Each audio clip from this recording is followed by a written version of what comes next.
around awfully quick, and it's time to talk aviation again. Paul Brennan here in Wellington. And Martin, you're still saving the Australians? I am still saving the Australians, but I'm not in Toorak anymore. I've had to move into the city because I forgot to extend my room in time, and they chucked me out because, of course, it was grand final weekend last weekend. So you can't get a look in during that? No, I was lucky to get what I got in the city, but it's nice enough, but it's a tiny room. They didn't literally throw you out, I hope? No, they just informed me that I hadn't rebooked in time and that they'd already let the room go for about 5 times what I'd normally pay for it. So I said, well, I'm not going to argue with you. Carry on. You could always try a cardboard box.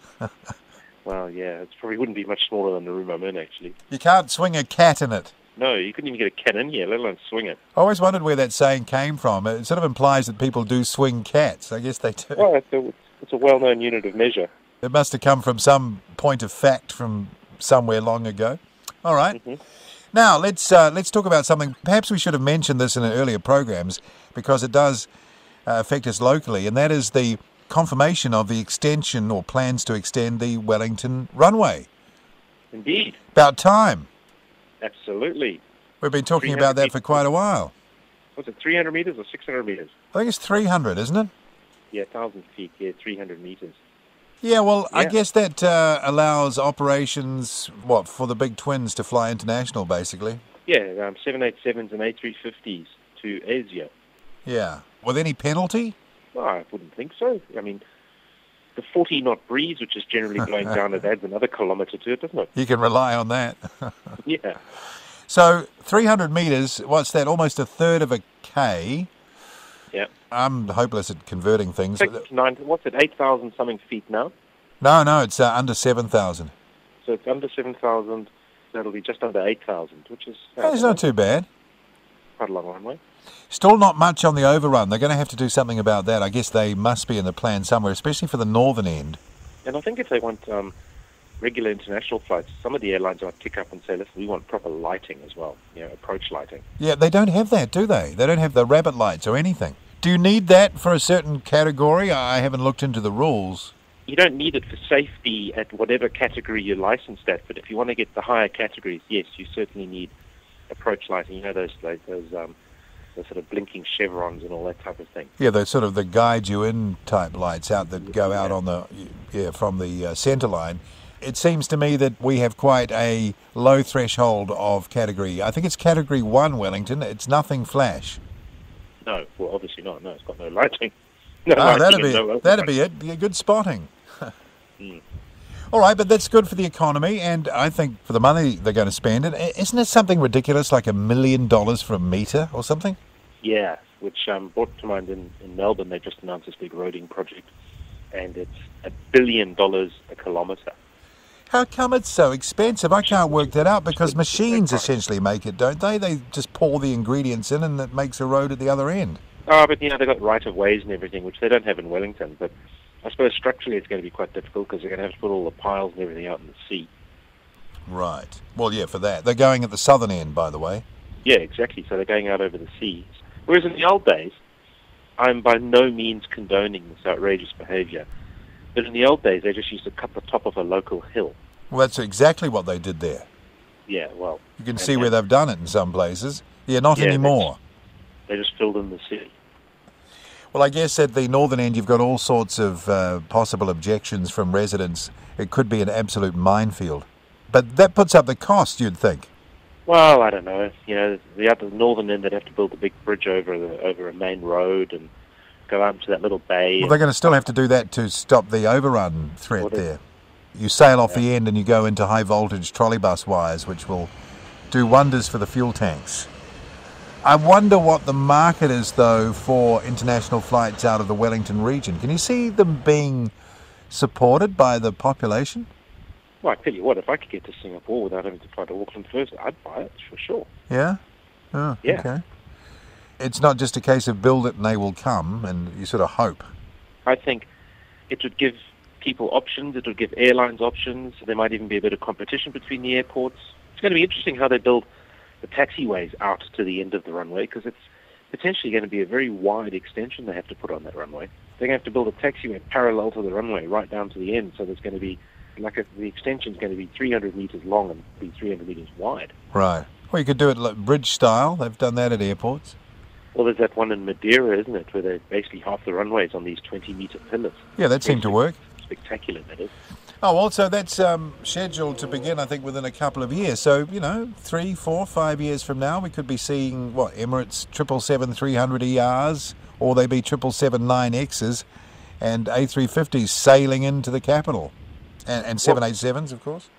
What we really see in about 3 to 5 years is a couple of guys with shovels down the end of the current runway doing preparation work. Right. While they go through their fourth revision of the decision. Yeah, absolutely. And the ticket clippers are all out. Yeah, I know what you're saying. Clipping up a frenzy, mate. Yeah. Oh, they say, here's a go. Yeah.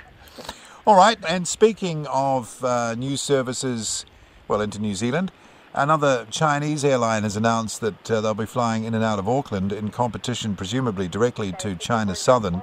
Not to our airline, though. Well, not so much. No. China Eastern is the airline we're talking about. Yeah, another Chinese airline, this time running a A380-200. There's that aircraft again. Yeah. Their copies, I had a look into it, they're quite new. They've been delivered only in the past few years. That's good for our tourism industry. That's showing growth. And with such a big population in China, this can only get better, surely. This is going to be great for this country. Oh, you think so? Yeah, I mean, they must see the market, otherwise they wouldn't be flying down here. Air New Zealand a few years ago was trumpeting the fact that they were going to go into China real large and all the opportunities, but it does seem that Chinese people prefer flying with Chinese airlines. I wonder if it's an alliance thing or local advertising will be a lot stronger, and it's probably a language thing. I mean, I've flown Lufthansa quite a lot, and I've never understood why people fly Lufthansa because I've never found it a particularly good airline. But there again, if you're German and your English isn't great, you're going to prefer to fly with a German-speaking airline. Well, that's true, yeah. And maybe subtly the government of China, the authorities prefer their citizens to fly with a Chinese airline, perhaps. It must be said, though, last year I did a Lufthansa flight from Munich to Shanghai, and that was chock full of Chinese people. Oh, okay. I'd say a half, if not more, of the crew was Chinese. So. Oh, there you go. So they tailored the crewing to that route. Yeah. And that's good business for Auckland Airport too, eh? Yeah, ka-ching. Yeah. Auckland Mall and landing strip. Yeah, that's right. They put an airport next to that shopping centre and it's been going great. What I find funny, particularly at Melbourne's no worse than any of them, but I notice it every time I come through.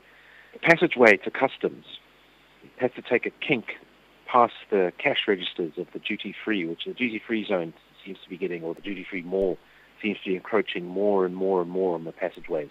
I noticed that. They make you walk through it.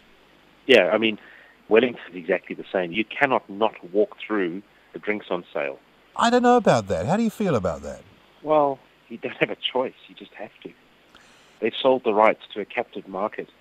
But it's quite serious when you enter into a country. It's quite a serious business. It's not just like going down to the local shopping centre. Yet the authorities seem to have done a deal which sort of belittles the seriousness of the arrival, the official arrival, was my feeling. Yeah. Welcome to New Zealand. Get yourself some cheap grog. Yeah, that's right. Go get drunk. Yeah. First thing I did in New Zealand was get drunk right after I got out of customs. By the way, I bought my alcohol right next to the passport check-in, yeah. Yeah. It's interesting, isn't it? Yeah, well, I guess, with the high rents and the price of having a concession in a place like that, you probably have to have, like the American prison system, you have to have a guaranteed throughput, a guaranteed occupancy situation going. What's quite interesting, Amsterdam Airport, they actually have a proper shopping mall outside customs. So once you've got through and everything, the airport is a shopping mall, and It's a destination mall.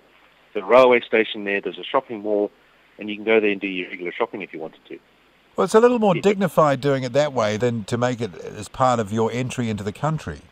Yeah, as you walk through, the people are offering you, duty-free, sir, duty-free, would you like some duty-free? And I said, no, actually, no, thank you. If I wanted some, I would have come up to you and asked. Because I'm actually having to step around your displays. Yeah. After 15 hours on a plane. Speaking of 15 hours on a plane, I see Qantas now about to be the holder of the longest commercial air route by, hours flown? The return block time is 15 and a half hours. And that's their service to Dallas from Sydney, right? Yeah. Wow. That's pretty good if you want to go to the East Coast and you want to avoid Los Angeles, which you probably want to do if you ever have the chance to avoid Los Angeles. The nice thing for Qantas people is it puts them right slap bang in the biggest, and I guess it's probably the biggest American Airlines hub. Being American Airlines, the One World hub there, it is huge. I've been to Dallas-Fort Worth. I've filmed some action at the airport there. Well, it's pretty well all American Airlines. They're just huge. There are hundreds of aircraft in and out of there every day. Yeah, and if you want to go anywhere on the East Coast, there's very, very good connection. So they must have been flying, I think it was the 747-400ER that they flew there, and I know on the way back they had to stop for fuel sometimes, usually in Brisbane, but I think New Caledonia once or twice as well. So the A380, I believe, can do this sector without any fuel problems and take a full load. Am I correct? That's what they're saying. So 375 people to Dallas and back. Wow. Yeah, that's pretty good, yeah. That is pretty good. These 747s, if you're not using those ERs on that sort of route, you probably don't need to have them anymore. No. I wonder how long they'll last. They're the youngest 74s around too, I think, passengers, 74s, 400s anyway. So I wonder where else they use them to. I guess they'll still be flying up to San Francisco and Vancouver and places like that. Yeah, I think they were to guarantee Melbourne and Sydney to LA and San Francisco direct without any problems. I think it was a little stretch sometimes, depending on weather, for the standard 400.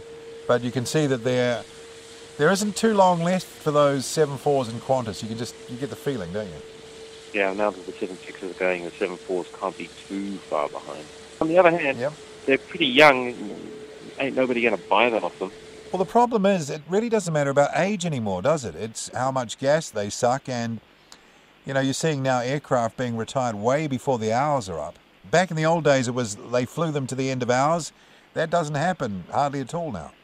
No, but if any airline would do that, it's going to be Qantas, isn't it? or Delta, I suppose. Yeah, wring every last drop out. And that's another flight they're apparently are looking at. Someone was saying maybe Delta might start using their LRs to fly to Sydney from Atlanta, which would be that's even further. Wow, okay. Atlanta, Sydney on the LR. Boy, that must have range, eh? When I was reading it, people were saying it might be payload limited at that distance. Right, still. And because there was a comparison, who could respond to the Qantas thing. Basically, it's very difficult to respond with anything that can take a large payload for such a long distance. Hence the A380 again.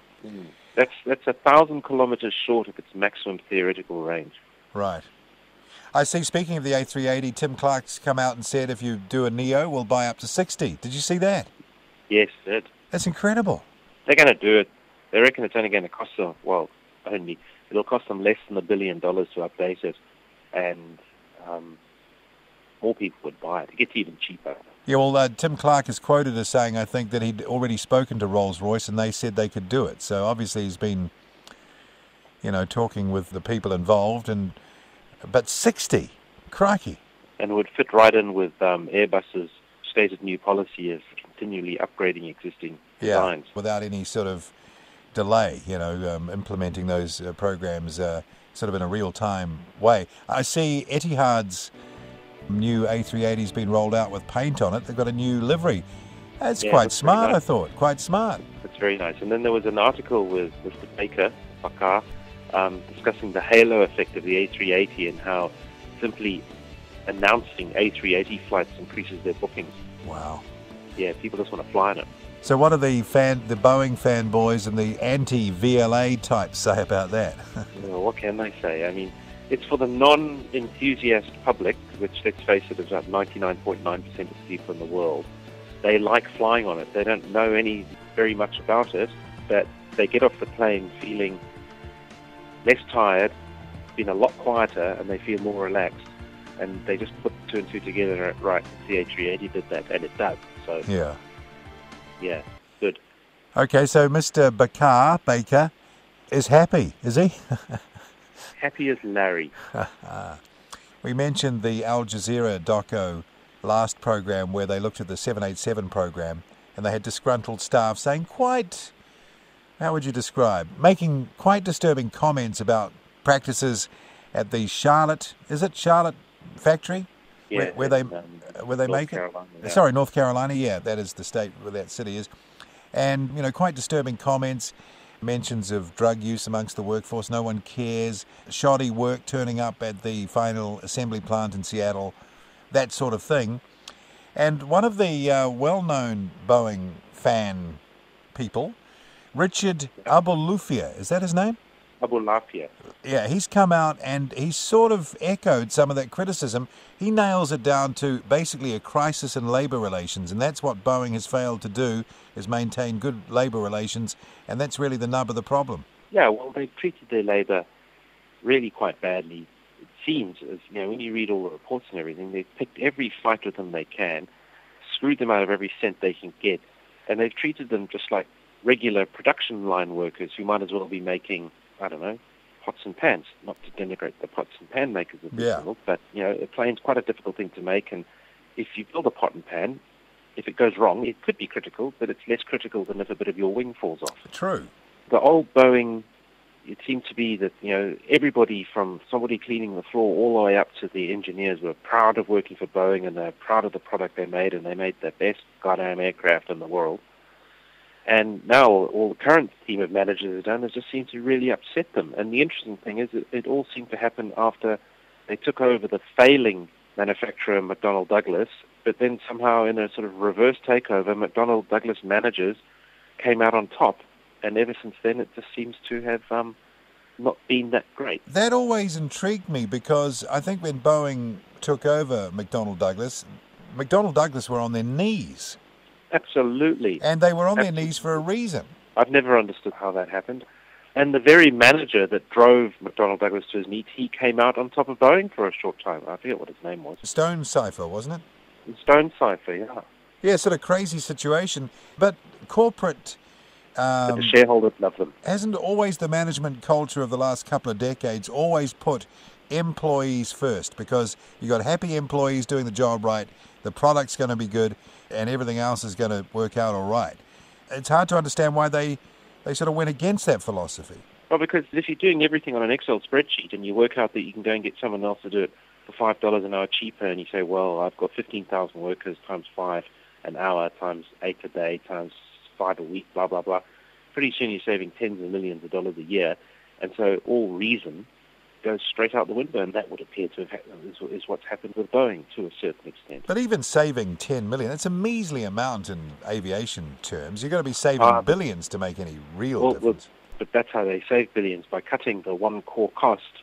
All the other costs which go on top of that, workplace insurance, health insurance, all that gets massively cut. And so for every dollar you can shave off people's hourly pay packet, it has a massive knock-on effect.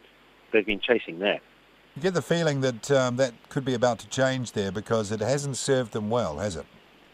Well, and also what Abulafia brings up, which is also, I think, a very valid point, for some reason they moved their headquarters to Chicago. What was that about? Yeah. Boeing is synonymous with Seattle. That's like a slap in the face. Absolutely.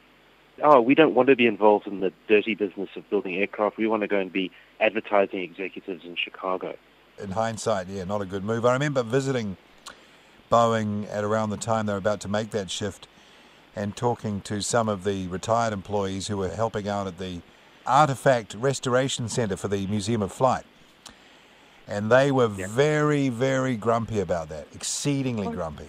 Yeah, but the management actually should have offices overlooking the production floor. That's where they should all sit. They should be overlooking the production floor, so they actually realize where the money's coming from. They don't see themselves as aircraft builders. They see themselves as financial architects. Right, and the product that facilitates that in most cases is aircraft. Yeah, I'm that good a financial architect. If I'm selling planes, clothes pegs, no worries. That's right. It's all the same to me, mate. All right, so watch that. That's interesting, and his article is online. Just do a search on Google and you'll find it. It's quite interesting to read. Talking about sort of companies doing multiple things, I read a very interesting article about the rise of charcoal in America, charcoal grills in particular. Right. The Model T Ford used about 100 board feet of wood in the making of every car, right? Of which about 30% was thrown away in offcuts and trimmings. Henry Ford saw that, thought, oh, this is a massive waste, and he started a charcoal company. He got his company scientists to work out what could we do with this waste. Scientists worked out that if we grind it up, mix it with a byproduct from tar, which they also got from their heating plants, and bound it together with, I forget what it is, but just a cellulose or something. They bound it together with a water-based mixture of this stuff, made briquettes out of it. They sold the grills at Ford dealerships as buy a Ford, get a grill, and take your family on a barbecue. Great idea. And from that, this huge charcoal industry grew up. Right. And a whole way of life. The barbecue lifestyle. Yeah, and that was Henry Ford using offcuts from his cars. Incredible. So maybe clothes pegs and Boeings do go together. Yeah. Who knows? Yeah, who knows? Well, I was interviewing on radio the other day somebody from Tesla Cars in California. Oh, yeah. They have, or Elon Musk has a company called, I think it's Solar City. Yep. And they make solar panels. And they're going to be bundling the solar panels with the cars at some point. So you buy the car, you get a solar panel that you put on your garage, as she told me, garage roof. And, you know, if you're in sunny California, you've got free charging. Well, there's an article about that at the moment, about utilities. They should worry that rooftop solar's going to cut their profits, right? But what I really like, if 10% of the people go to solar by 2020, they're going to cut utility profits by up to 41%. Wow. And so the utilities are putting pressure on the governments now to stop people getting subsidies for their solar. They're really worried because they think the tipping point might have been reached, because if prices go up to combat the fact that there's less people taking power, but they're still having to pay for the infrastructure, the people just say, well, sod it, we'll go off the grid completely. Why wouldn't you? Why wouldn't you? Absolutely. And if you've got the battery technology, and his Gigafactory is going to be making these new batteries soon in Nevada, we've found out about that as well. These are going to be very efficient batteries. You can store that power as well. Yeah. In fact, the woman told me at Tesla, I know we're talking cars, but it's technology, it's close enough to aircraft. She told me that essentially they were a battery company, actually. Yes. And cars were one of the sort of spin-offs. Mobile battery company. Yeah, that's it. Yeah, mobile battery company, and that's the way they thought. That's the way Elon Musk sort of visualized the whole thing. So interesting. So you use your car as your power storage unit and occasionally drive it to work. I take it if you made an A340 or A380 wing covered in solar panels, even at high altitude flying, that would still gather the sun's energy, wouldn't it?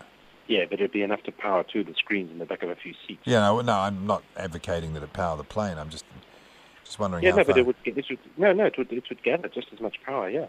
Yeah. Yeah, more because the air's clearer.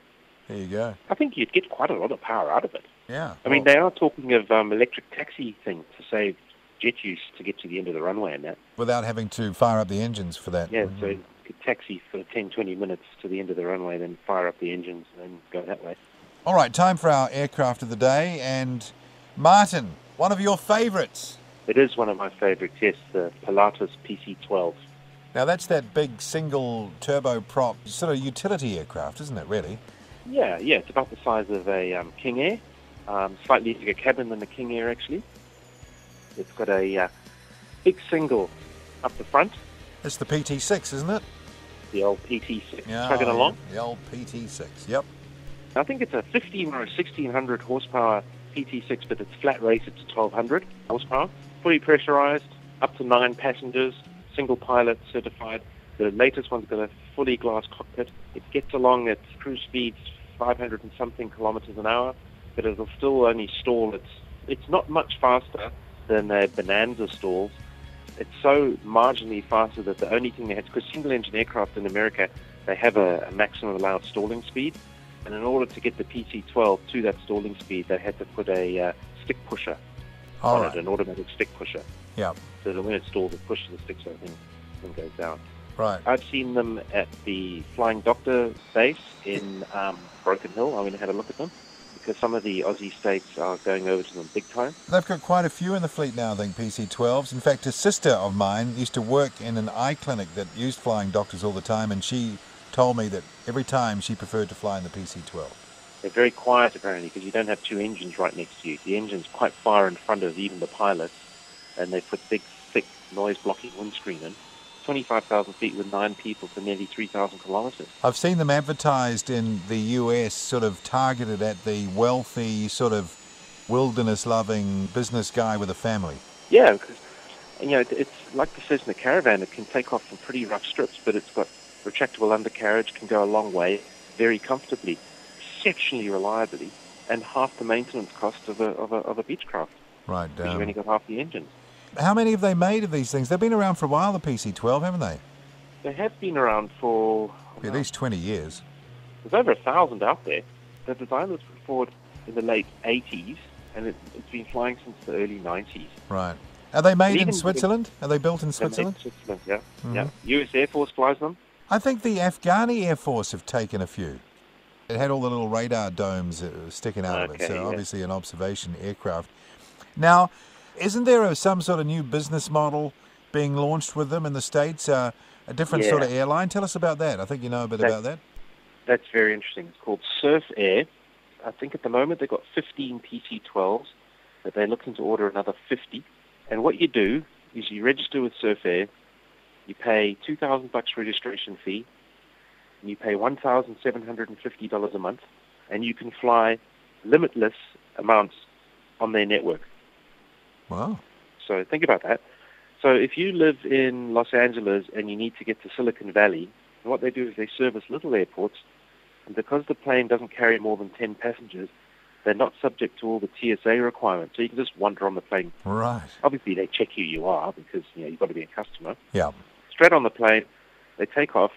They fly to little airports close to the major cities, so general aviation airports. And the great thing about America is they often have general aviation airports really close to the major centers. People that have done it, they say if you're commuting once a week between Los Angeles and San Francisco, although the flight's about an hour, it probably takes you 4 hours door to door because you've got to drive through the Los Angeles traffic, you've got to park the car, get through the security, wait, get on the plane, same thing the other end. Compared to Southwest, unless you book weeks and weeks in advance, this would cost you $22,000 a year, right? So $2,000 a month, yeah, right, on average. If you did it on Southwest, booking a week ahead, it would come to about $26,000 a month. Oh, okay, so you're saving money. Airline. And so they now fly to 6 cities around Southern California, and their model is they go out, they publicize this, people register their interest. As soon as there's a certain number of core interest holders, bang, they go to that airport, and that airport, and that airport, and then automatically everyone on the network has access to that airport whenever they want. Interesting. And they're tied in with that rideshare company called Uber. Yeah, I was going to mention that. It sounded like the Uber of airlines there. It's well, funny you mentioned that. Together. They'll Uber you door to door. Uber you. Is that becoming a verb now? I guess. So that's our aircraft of the day, your favourite. And I got to say I'm a fan too, the PC-12. And that just about wraps up the time we have. Again, Martin, there's another show. Vroom, gone. See you later.